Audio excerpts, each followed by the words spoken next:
Hello everybody, welcome back. It's Movie Guy 808, doing a follow-up video to my most disturbing films video, which I just posted a day or two ago. Just could not fit them all in one video, so had to do a follow-up. Some of these are psychologically disturbing, some of them are just filled with gore and depravity, so kind of a spectrum. And just to answer, I got a couple personal messages and stuff like, why didn't you include Texas Chainsaw Massacre and Halloween? I find those films so disturbing, and to each their own. But I feel like those films are just more general horror films. And although Texas Chainsaw Massacre can be disturbing at points, it's not really what I consider to be disturbing. I finished on some Criterions last time, so I'm actually going to start with some Criterions again this time. I'm going to start with the Lars von Trier film Antichrist with Willem Dafoe and Charlotte Gainsbourg. A deeply disturbing psychological film, but also has a couple scenes in it that are just wow, crazy gore effects, especially one scene with Charlotte Gainsbourg and a pair of scissors, which is one of the crazier things I've ever seen committed to film. That is a wacky film. And also, again, kind of a psychological film, Straw Dogs by Sam Peckinpah with Dustin Hoffman.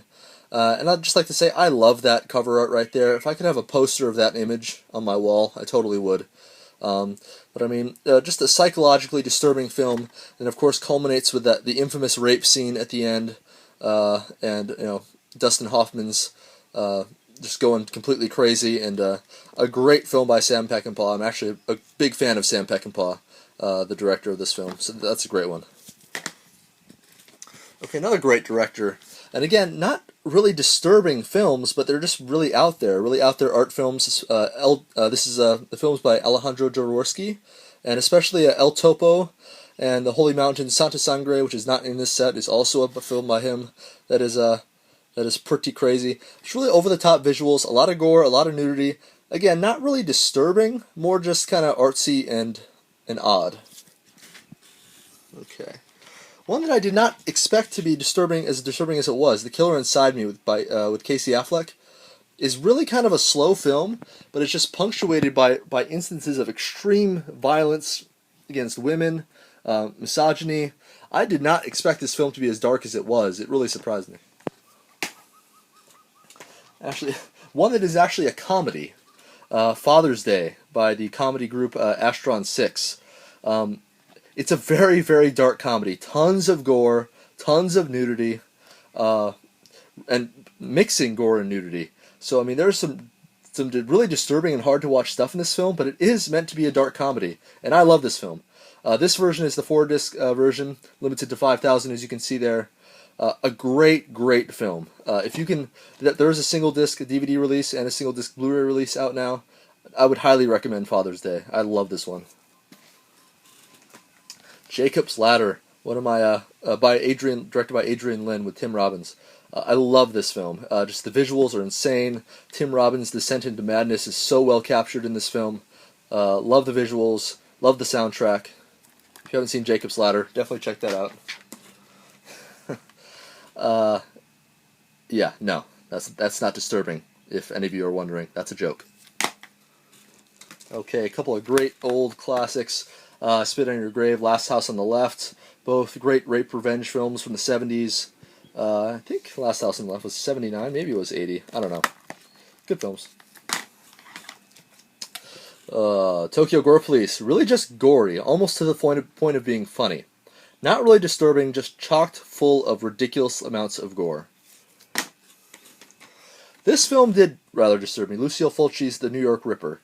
This film is so misogynistic. You could never get away with this, putting this kind of stuff in a film today.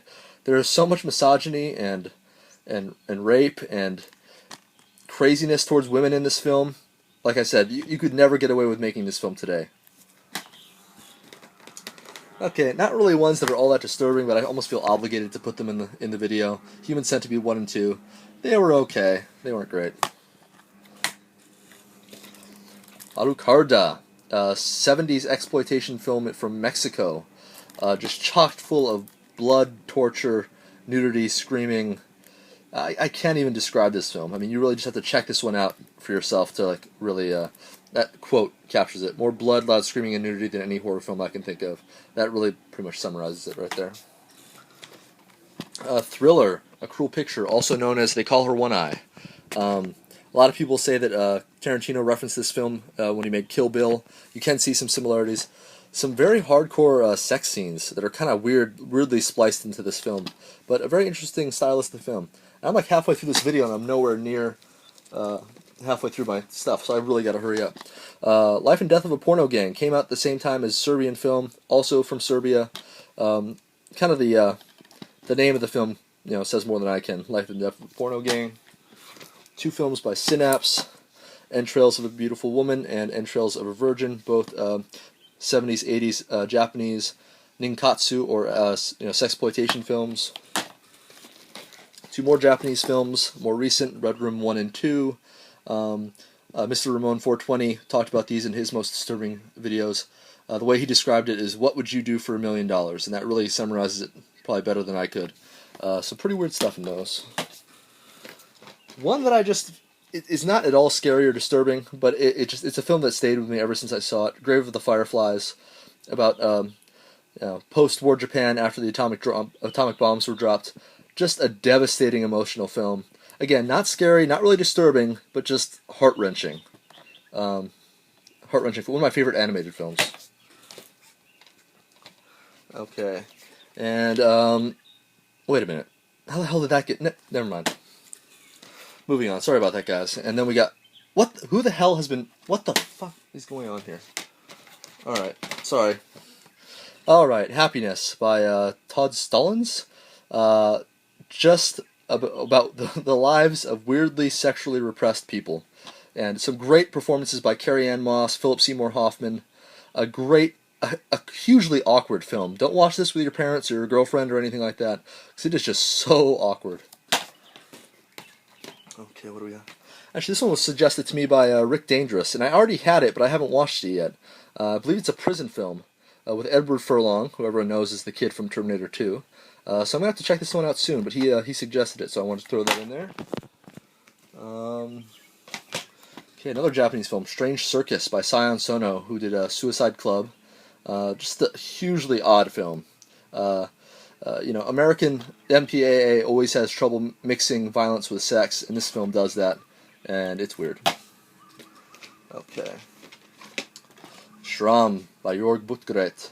I showed Necromantic last time. This is another film of his, a German film, and wow, it's weird. Not a whole lot of violence in the film, but when it does get violent, it is pretty bad. Okay, another German film, Olaf Ittenbach's The Burning Moon. I like this one. I mean, the gore effects are really cheap, but it was well put together. The ending scene, which is meant to be set in like hell, is very effective. The Burning Moon, like that a lot. I'm trying to pick up some of Olaf Ittenbach's new stuff. No Reason, Dard Divorce. Got to order a lot of that stuff from overseas. So we'll see if I can do that soon. Okay, another Japanese film, Splatter Naked Blood. That was okay. It wasn't great. A lot of gore in it, but not particularly, effective or convincing. Alright. Pig Jr., just a ridiculously mean-spirited British gangster film. If you can check that one out, I highly recommend it. A great martial arts film. Probably the bloodiest martial arts film I've ever seen. Riki-Oh, The Story of Ricky. I have to feel that it's meant to be funny. I mean, if they were trying to be serious with this film, they failed terribly. If they were trying to be funny, they passed with flying colors. This film is hilarious and totally gory. Okay, got a couple hard boxes here from X-Rated Cult. That is Exodus 2, House of Pain. Okay. No, I can't show the back. And this one as well is pretty bad. Let's switch hands here. Not even sure I should be showing this. But K3, Prison of Hell. Deeply disturbing German exploitation film by Andreas Bethmann. Okay, wrapping it up here. Gozu, another great Takashi Miike film. Just crazy weird. A woman gives birth to a grown man in this film. That's all I can say. Okay, collection of Douglas Buck films, including his short film Cutting Moments, which is very well known. There is some disturbing stuff in that. I got 10 seconds. I'm running out of time. Caligula. Tony. Elephant. And that's all I got time for, guys. I'm sorry. I'll see you later.